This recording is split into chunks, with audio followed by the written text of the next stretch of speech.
altında kalmadan Yağmur Hanım ile evlenmek istiyor musunuz? Evet.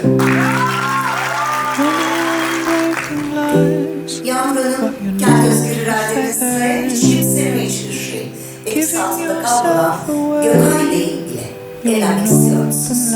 Evet. I probably wouldn't bother. You are who you are, dearest brother,